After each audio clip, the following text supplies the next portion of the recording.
কেন মিছামিছি আমারে কান্দাইলা?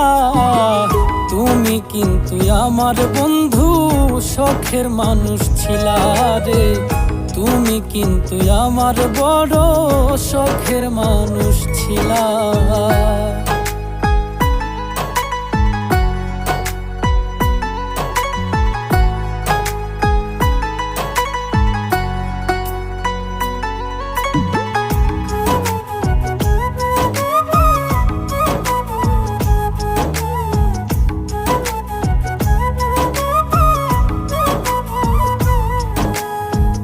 ভাটায় যেমন পুড়াই রে ইট দিয়া জংলি খড়ি, আমারে পুড়াইলা তেমন এই বাঁচি এই মরি।